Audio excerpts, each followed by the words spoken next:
My name is Reagan Copeland. I am Duval County Public Schools Parent Academy Supervisor, and I'm thrilled to have you here tonight with us for the Mommy, Me, and My IEP class.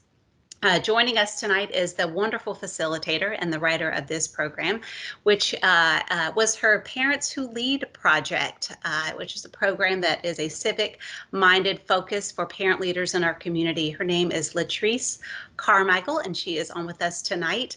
We're thrilled to have her, and I will be introducing her. I'm going to turn off my camera and allow her to speak to you while I get the presentation pulled up. Enjoy yourselves, everyone, and I'll see you again at the end of the presentation. Hello, everyone. I am Latrice Carmichael, and like she said, I, like you, am a parent leader. And I am so happy to have you join me tonight as we discuss something that is so very important and so very dear to my heart, and I'm sure to your hearts as well. And it is all about the Individualized Educational Plan that many of our kids are on or may need to be on. And so that's where we are. Again, I would love to see your faces and be able to talk with you in a room, but this is the next big thing. And I really enjoy talking to other parents who have students and kids like my son. And again, it's called Mommy, Me, and My IEP, but I really named it that because it really sounds good and it kind of rhymes. But this program, this conversation is for mommies, daddies, guardians, aunties, uncles, whether you are have a child who's in your care via the foster care system. This is for everyone. So we're going to go ahead and get started. Mommy, Me, and My IEP, and we're going to go at it. And I want to say I am a parent. I am not I do not work at a district. I'm a parent, and I do this to share my experience to moms, dads, and guardians and caregivers to help them navigate the system to meet the special needs of their amazing different abilities child. We don't say disabilities because we know, like if you're like me and you have a son like mine, your child is amazing and they have so many different abilities that nobody else could compare them to. Again, I'm Latrice Carmichael. I'm a parent leader and I'm an advocate for our educational system. I'm an advocate for parents who are just knee deep in advocating for their kids in every way possible. And I'm an advocate for our students as well here in Duval County and beyond. And as I just said, I'd like to let you know why I do this. I have a son who's now in the 10th grade, and he was diagnosed with ADHD and different processing disorders early when he was in first and second grade. He also has taken speech therapy because he had a little bit of speech delay. So I do this starting out because I wanted to advocate for my son. I share my information because I want to help you and others learn to advocate for their kids as well in this system that is sometimes very difficult. I'm a parent leader, student leader, and I like to say a parent advocate as well. And I do this because all children are our children. A few years ago, I read a stat that said that on an average school day, 205 students with disabilities drop out. Just think about that. 205 students each day who have disabilities that, or who have different abilities, are dropping out of school because for different reasons. And we want change. We want to change all of that. And I am going to make sure if you all are having any trouble hearing me, just let me know. I am still here. I just want to make sure that I'm getting the information out and you are hearing it. Let's see here. Okay. And here in Duval County, there are over 19,000 students within the E.S.E program. Those are kids who have different type abilities, whether it be autism, whether it be ADHD. There are over 19,000 kids in our school district who have who's in the E.S.E program. And that's even more parents like you and me who were introduced to something that is quite confusing. Students with disabilities, I like to say that children with disabilities are like butterflies with broken wings. They are just as beautiful as all the others. They just need a little bit of help spreading their wings. And that's where we step in. Disabilities that are under our individual educational plan, and as you know, it's maybe autism, it may be deaf and blindness, it may be deafness, emotional disturbance, hearing impairment, intellectual disability, and that's for those ages that are 3 to 5 years old, because when they're under three, they really are not at a point where they can give them a pinpoint of disability. So you may have a child who's in that age frame and they're just say this intellectual disability because there may be some learning delays. However, when they turn 6, they begin testing them and they can pinpoint an exact diagnosis for them. We also have multiple disabilities, orthopedic impairment, other impairment, including ADHD. We have special learning disability, which includes dyslexia, dyscalculia, dysgraphia, auditoria, processing disorder, nonverbal learning disability. And that's a good one because a lot of times we hear a lot about dyslexia, but we don't hear about the other two. And those other two fall under the, when it comes to math and it comes to the writing ability. We have a traumatic brain injury, visual impairment, and speech and language impairment. Those are the disabilities that are covered by the IDEA Act, which is the Individuals with Disabilities Act. And once your child is diagnosed and deemed to have one of those disabilities that interferes with the way that they learn, then the school and the system and your doctors and with the parents' input, we can create one of those IEPs. And this is how the process goes. First, there's an evaluation. And if you're like most parents and like me, the evaluation started way before you took your child to the doctor's office. You probably have already noticed some different things about your child that alarmed you. It's either the way they speak or the way that they didn't speak at all. Either the way that they was a little bit learning things a little bit different or a little bit later in their age, or even the way that they maybe walk, the way they moved, or the way they wrote down stuff, or what they talked out loud, and some of the things that you notice that say, "Hey, I thought that at this age you would probably be farther along than this." But then what you do, you take your child to the doctor, to their pediatrician, and you get an evaluation done. And this can be done at any time. A lot of times it's always earlier, best to do it when your child is very young, when they're starting, first grade or kindergarten. But sometimes it can happen at any time when you notice that your child needs to be evaluated. And you take your child to the doctor, and your doctor will do will do a evaluation to see what type of diagnosis it is that your child have, what type of disability it is that your child has. And at that point, if your child is deemed to have one of those lists of disabilities that I just talked about, they develop what is called that individualized educational plan. And we'll go more in detail as to what's in that plan a little bit later. And at that point, you'll develop a individualized educational plan. Then you'll consent to some of the services and accommodations and that the school system is going to provide to you. And later we will talk more about that. Once your child has an individualized educational plan, they will have annual reviews every year. They should have an update to their IEP every year, because just like your child is growing, that IEP is growing and changing, and that IEP must change with your child. And then, of course, throughout the time from kindergarten to graduation, there are going to be different reevaluations that may or may not occur, but it's always good to go back and get checked out for your child and just see if anything has changed. And so we'll talk, what is an IEP? An IEP is an individualized education program that is developed for students who require a special education. It is governed under the Individuals with Disabilities Education Act, IDEA, and it's a federal special education law that protects children with disabilities, and it was enacted in 1975. States receive additional funding for students who are eligible for E.S.E services via the school system. E.S.E services identified in the IEP are provided at no cost to the student or the family.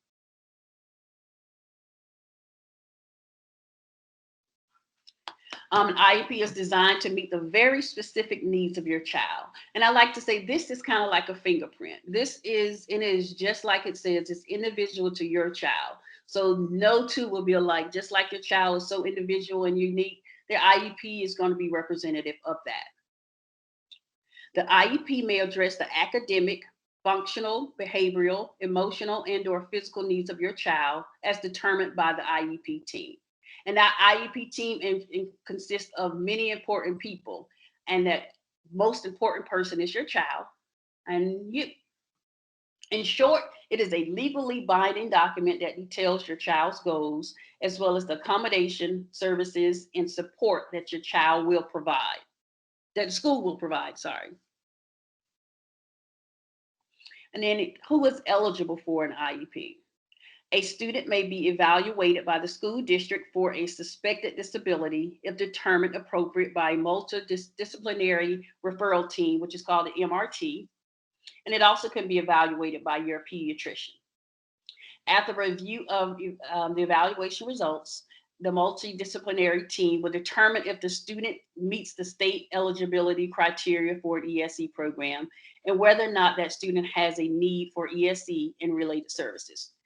Generally, it's a lot of kids who have ADHD, who have different disabilities as noted by their doctor, but they don't have an IEP because it does not interfere with their academic journey. So if your child has been diagnosed with one of those list of 13 disabilities and it impacts or interferes with the way they learn, then your child is eligible for an IEP. Then IEP team consists of the following: the parents, the guardians, which again, it's inclusive of moms, dads, foster parents, caregivers, aunties and uncles, anyone who's taken that child's educational needs in their control. It also have the general education and exceptional student education teachers.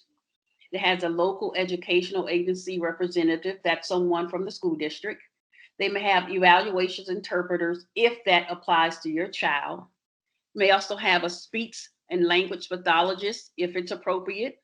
And it may have occupational and physical therapists if appropriate.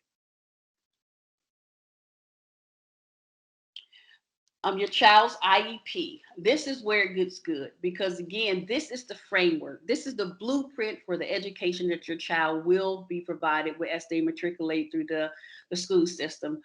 And again, it's an annual educate. It provides annual education goals for your child and how the school will track his or her progress. That is important because we're not doing this for anything. We want to make sure that those goals are set and that each year our child is meeting those goals. So it's going to tell you about where they are and whether we want them to be.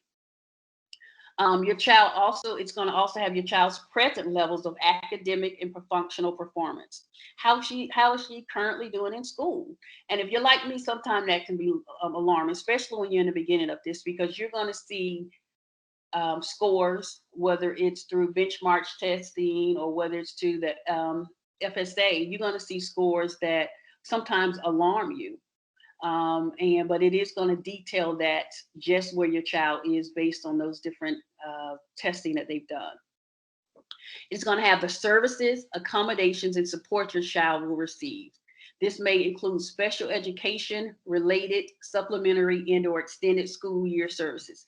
This is where it gets really good for me because those accommodations and services that the school system and the school provides for your child is going to be detailed in this IEP, and it's going to be based on those testing. It's going to be based on the input from the doctor. But more importantly, it's going to be based on what you and your child says. When you go into an IEP meeting, it's going to tell you, it's going to always give you a questionnaire, and it says, tell us something about your child. And this is from a parent guardian's perspective. But yes, so it's going to detail every service that your child should receive. And this is going to be inclusive of the time, if they do have speech therapy, what time is it going to be done? Who's going to be the speech therapist? How long is this speech therapy going to occur, and how many days a week is going to happen? It's also going to say, is someone going to pull your child out of the classroom, or if they're going to come in and sit with your child while they're there? If your child is in a wheelchair, it's going to provide for the accommodations that has to be set up for your child to be able to get around appropriately. This is where you can put in stuff about, I want my child to sit in the front of the classroom. I want my child also to, can you provide a handwritten, type notes at the end of each class of what you went over and provided to my child.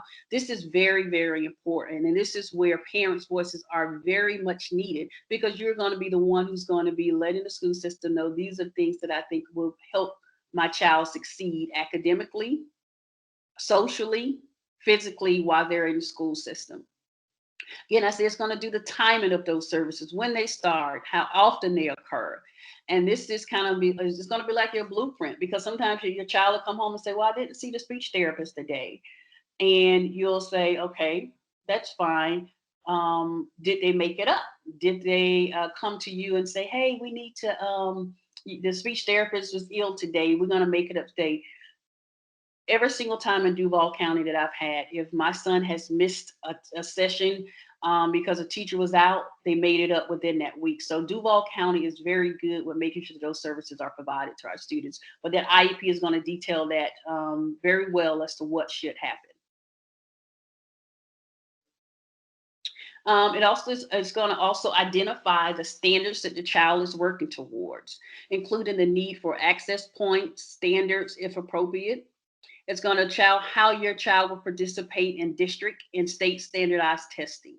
This is another big one, because this one here is when your child sits and take a test, FSA, starting in the third grade, that IEP may detail exactly what can happen. My son gets 100% of time. It didn't start out that way. He used to sometimes, he may get 30 minutes or he may get an extra hour, but he gets 100% of time when taking tests. That doesn't mean that he just gets to sit there and come back the next day and finish testing, but it does give him extra time. And I talked to him about that just this week, and he said over the years, like I said, he's had it since he was in kindergarten.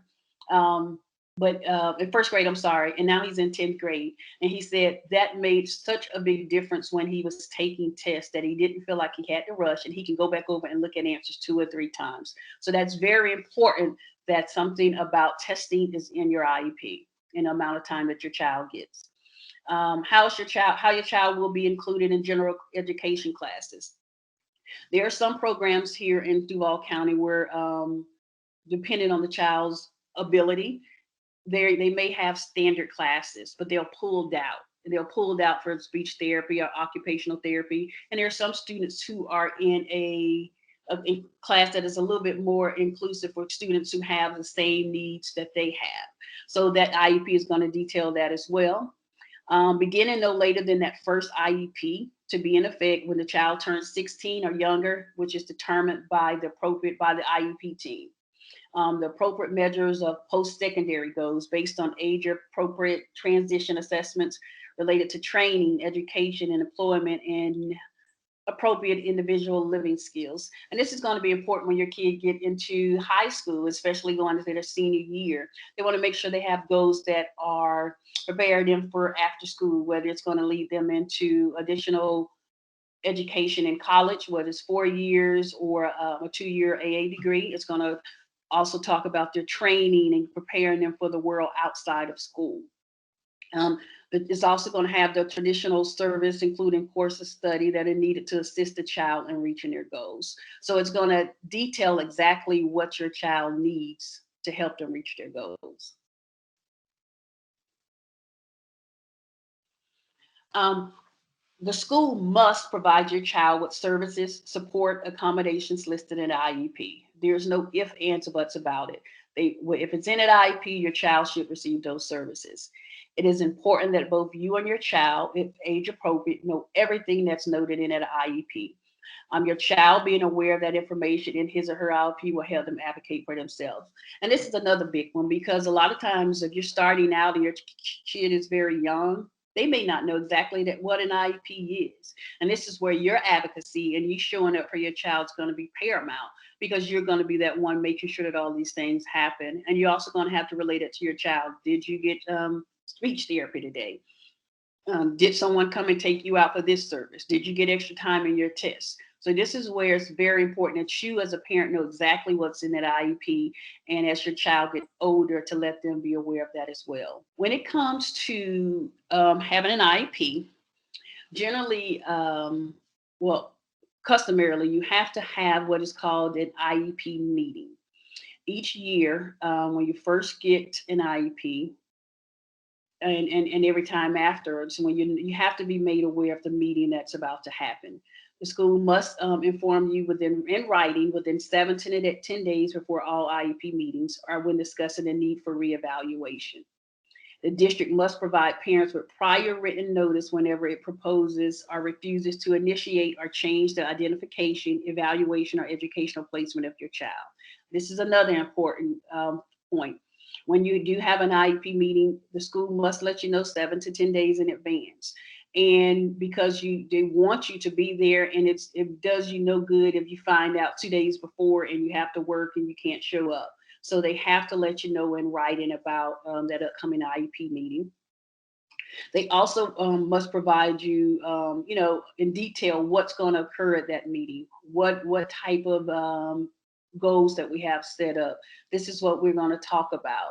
And then another big important one about that IEP meeting, that is always a box on there and say that you can bring anybody you want to. So a lot of times, if you've been to an IEP meeting, you know how sometimes it can get emotional. It's always good to take somebody who can be there to write notes for you, to help you with the process while you're listening, to take notes, write down things, write down questions that they may have that they want you to ask. But that IEP meeting and that notification is going to be very important, so that you know exactly what to expect, and they want you there. You are a key part of the process, and we want you there so that you can have your input as to the best interest of your child. There's consent. Parents and guardians must consent for pre-placement evaluations and reevaluations and initial placements, and it must consent in writing. So again, anything that's in an IEP, you must consent to it. And it's going to be times come up that they may have goals for you that you may not agree with, or you may not think are appropriate. Say it out loud in that meeting, and then you also, if you have to follow up in an email, do so as well. But they have to have consent for any of those services that your child's going to receive, because as you recall, this is a legal binding document, and they want to make sure that parents are well aware of what's in it as well. And you, again, are a key factor to that. So make sure that you understand what it is you're signing, and you understand that if it's something that you do not agree with, that you have questions about it.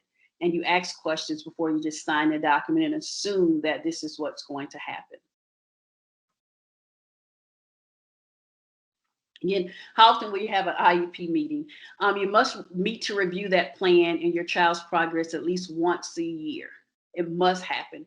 I've been in these type conversations before, and people have mentioned to me that they didn't have an IEP meeting for 1 year, and it took me back. My son's eighth grade year, he had three. He had three meetings that year because I wanted to make sure that um, everything that we discussed in that initial meeting was happening. And something really alarming happened at that meeting. As you know, we've been going through this a long time, and my son was diagnosed with ADHD. And in eighth grade, we finally looked at the IEP and realized that the actual ADHD diagnosis had fell off. It wasn't even on the IEP. Even though he had received services, it wasn't on an IEP.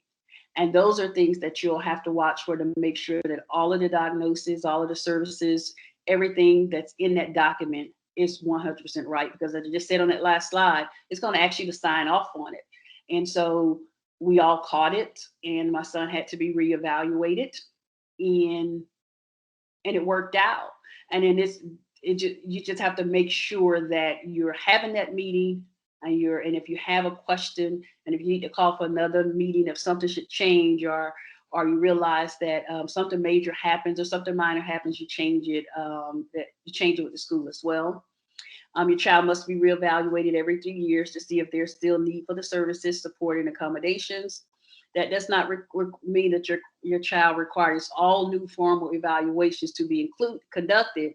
The IEP team may only need to review current diagnostic assessment information. So it may be like, if your child had occupational therapy at one point, and that may fall off because he's reached those goals, but we need to evaluate him for something else. So now he's already successfully completed the goals set in the occupational therapy, and so those things don't need to be redone.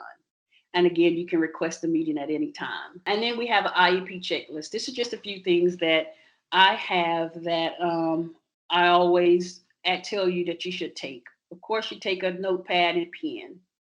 You take the current IEP if he or she have already had one.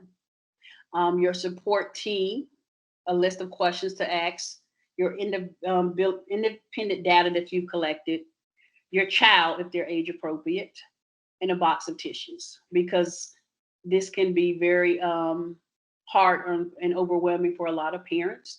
And it's always good to prepare yourself for that. And there's nothing wrong with having to cry at these things. And I like to share that with parents because, you know, when my son was retested, and even in eighth grade, I cried in that meeting like it was the very first time. And there's nothing wrong with that. And I know it's really tough sometimes to hear that your child may have any type of different way of doing things than what we consider traditional. And so it's really tough. And I always say, if your child is age appropriate, take them, because you'll realize that you advocating for your child has shown them how to advocate for themselves. Because you will, when my son did get those questions about having to do another ADHD evaluation, he impressed and shocked everyone in the room because he's such a quiet kid. And when they told him he had to do it again, he said, when will this testing be done? Who will do the testing? How long will it take? And will you let me know in advance? And I looked at my son and I was very proud, because I realized that me advocating for him had taught him how to advocate for himself. And that's why we do this, because we want to make sure that our kids get to a point where they can advocate for themselves. Um, and I like to say, do not get discouraged. Always be open minded, and do not hesitate to provide your opinions, advice, and feedback about the services your child receives.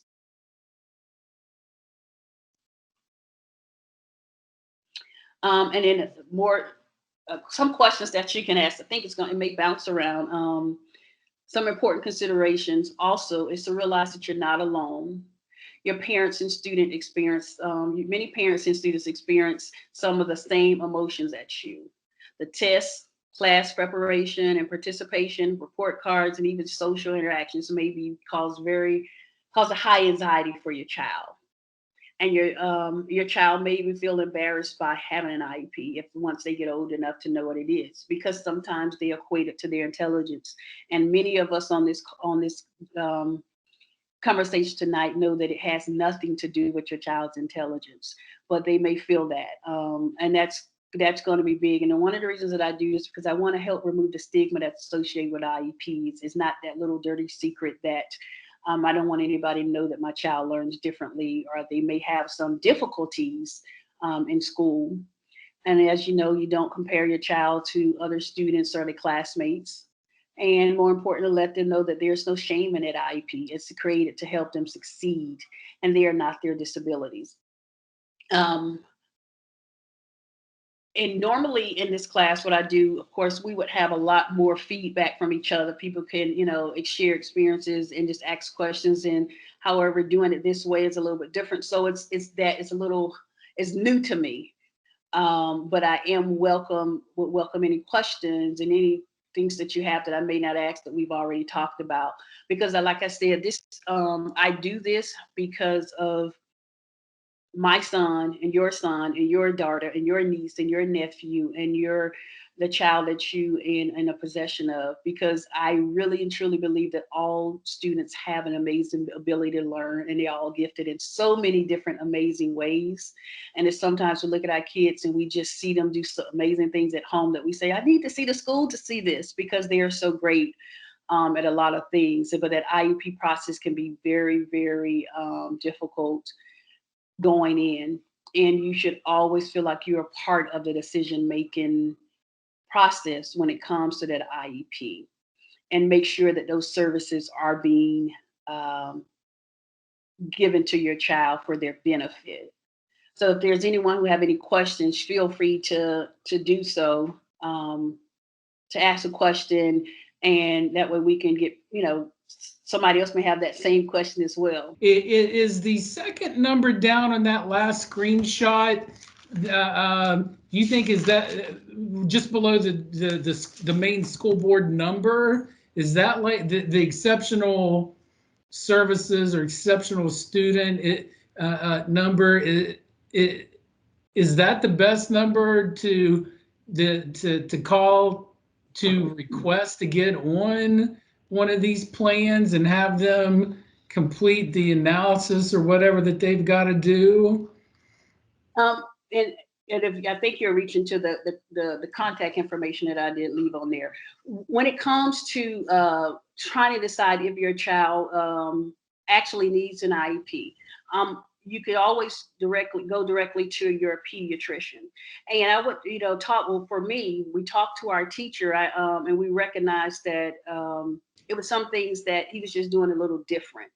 And I remember one of the teachers, someone saying that, hey, your son is having some difficulty in this, but I had already noticed it, so I already reached out to his pediatrician at the time and had some testing done.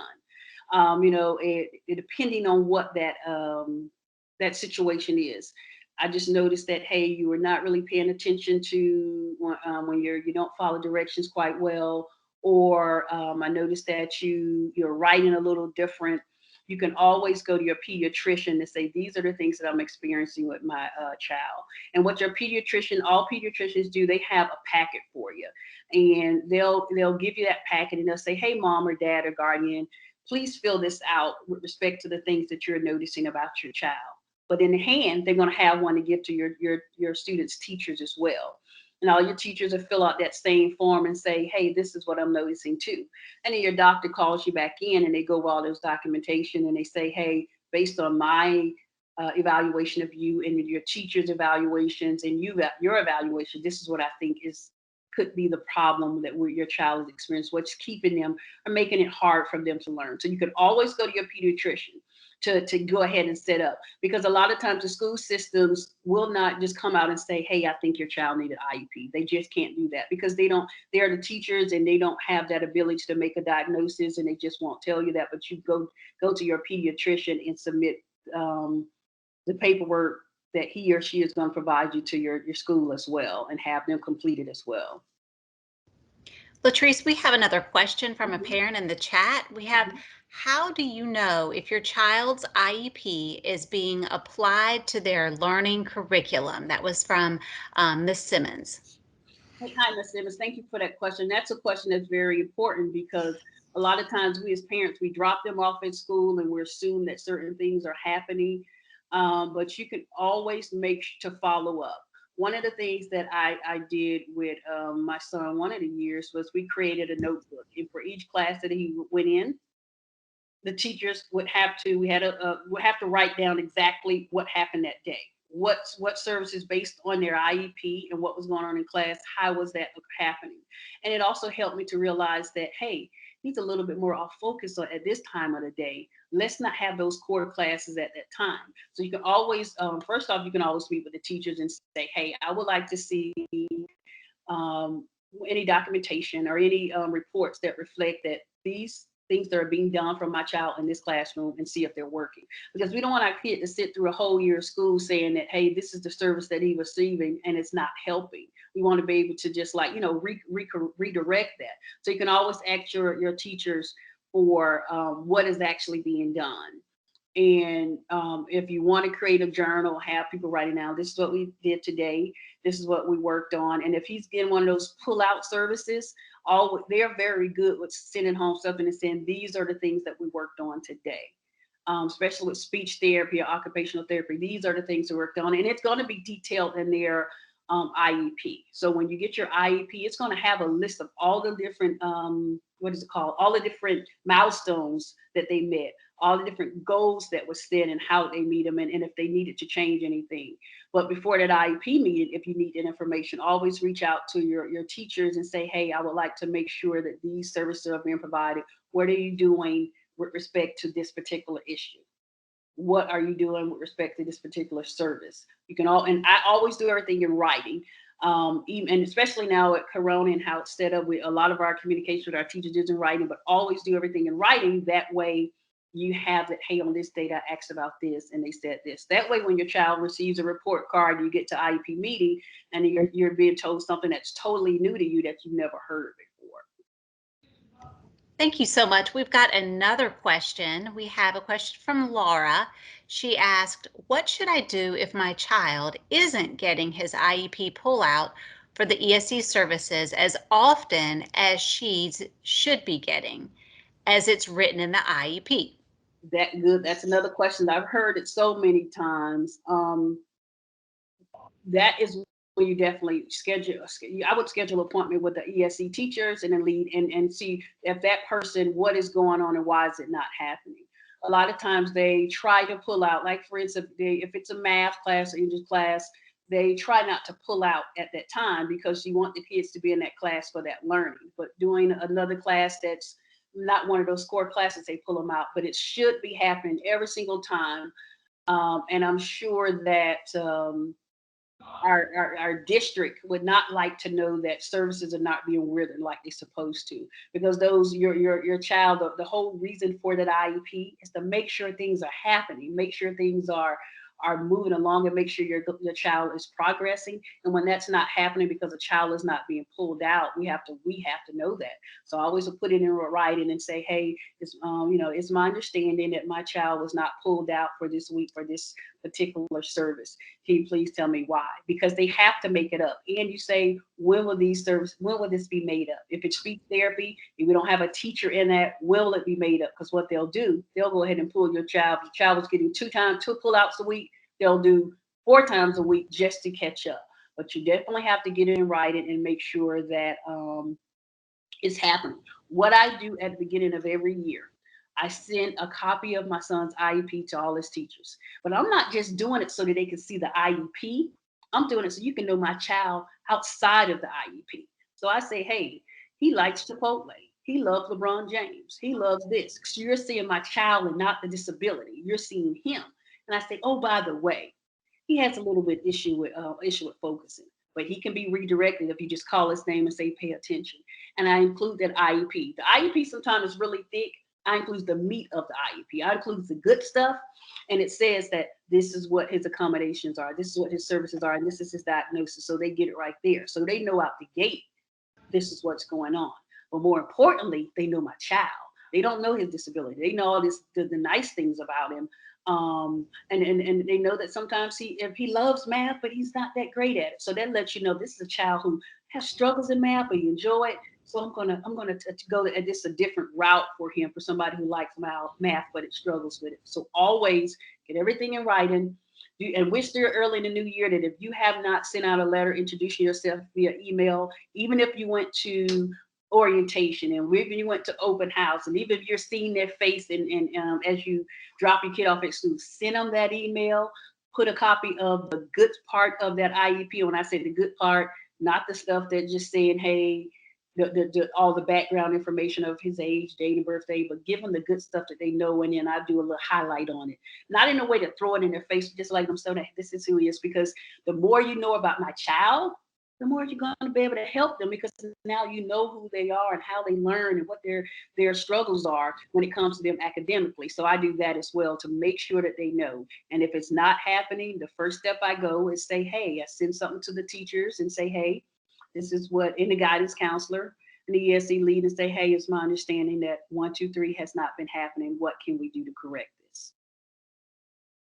Patrice, such an amazing answer. And I have to tell you, you're connecting with the audience in a way that they're wanting to know if it's possible, if they can communicate with you beyond this class. Would it be possible if I add your email into the chat so they can ask you questions? Most definitely, most definitely. And that's why I say I do. We're in a world now where we do a lot of stuff through computers, but when I love to do this face to face, because I love to look at people and let people know that me and you and our kids are just alike. And every parent who comes through any type of school system wants the very best for their child. And I know if you're on this call, you have a child who has some type of struggle in some area, and it's a little bit more different. It's different for us because we have to make sure that we advocate for them. We have to make sure that we're that one who's standing in the gap for them when they can't. And like I always tell you, it's an amazing thing to get to a point where your child it's ages through this process, and they can talk to you with full sentences and tell you why. And in preparation of this class, I always ask my son, I was like, how has this IEP been for you? You know, he was second grade, first grade, he didn't know, but now as a 10th grader, he could tell me that. And just the other day, what has that IEP meant to you? Well, for when I was little, I didn't really know what it was. I just know I was getting pulled out to go talk to Miss Schnarr, but I was getting speech therapy. And I remember her telling me that when I got ready to say a word, because all of these words are right here, but she took slow down and get the words out. And she taught me how to pronounce these words. And when I get pulled out, I knew that I was going to work on this, and it worked for me. Or I remember in one big one, the extra time that I get on the test. He's one of those kids who was rushing through everything, but that extra time helped out a lot, because the first time he took it in third grade, when he took the FCAT and the FSA, he took 20 minutes to take the longest test he'd ever taken. He took 20 minutes. So when I walked to the school and he said he took 20 minutes, I literally cried in the lobby of that school, because I'm like, 20 minutes? But what he learned when he realized that he got extra time, he told me the other day, he said, I appreciate that extra time, because now I go over my answer 2, 3, and 4 times. And he said, I don't always get them right, but I definitely walk through the process, and I may get the same answer 3 times. And that's what I do, because I do that because I have the extra time. Your kid is going to tell you as they get older. They may not tell you when they're young, they're going to tell you how this IEP has really worked for them and helped them. And for a kid who cried every time he had to do homework, now that he's in 10th grade, I wake up on a Sunday morning and I see him in his room doing homework. I come home from somewhere and I see him at the table doing homework. That was big for me. That was big for me. And what it taught him was that when he's at an age, he's taking ownership of that education. He's advocating for himself. And that's what we do this for, so that when we're not looking, when we're not around, our kids know how to do it for themselves. And it's been times where when the school took computers for kids, all the kids were losing and breaking computers, but his IEP said he was supposed to get a computer every single time. And what he doing? Um, I need my computer. Yeah. And he's not doing it in a way that's rude and throw it in their face, but I need my computer. I'm supposed to get a computer. And they knew what he was talking about, and he knew what he was talking about. So he was able to advocate for himself. And that's another way we asked about, how can I make sure these accommodations or services are getting taken care of? Because when your child knows, they look in there and say, hey, Miss Appleton, I'm supposed to be able to sit in the front of the classroom. There's no seats, because I can't see because of this disability, this problem with my eye, because I can't see. I'm supposed to sit in the front. And when your child can do that, that's an amazing thing. When you teach them how to advocate for themselves when you're not there. Well, that is it. That's what we've got from the chat tonight. Latrice, this has been such a blessing, such a pleasure. Ladies and gentlemen, we can't thank you enough for joining us tonight, and Latrice, of course, for sharing your motherly expertise. There's no better expertise, in my opinion, than those who've been through it. So I did include your email in the chat, parents, caregivers, if you want to jot that down and ask Latrice a question. I know without a shadow of a doubt she will get back with you and answer anything that you have to ask her. Otherwise, we hope you enjoyed the class this evening. We hope that you will come back again. We've got all kinds of wonderful classes planned for the year, all the way out through December. You've seen either our Peach Stars, hopefully got our catalog in the mail. We've got our digital catalog online, duvalschools.org/Parent Academy, which is where this class is, and many, many, many more. So we will be here for you. If you have any questions related to this topic or related to a different topic, you can always reach us at Parent Academy at duvalschools.org, and if we don't have the answer, we will find it for you.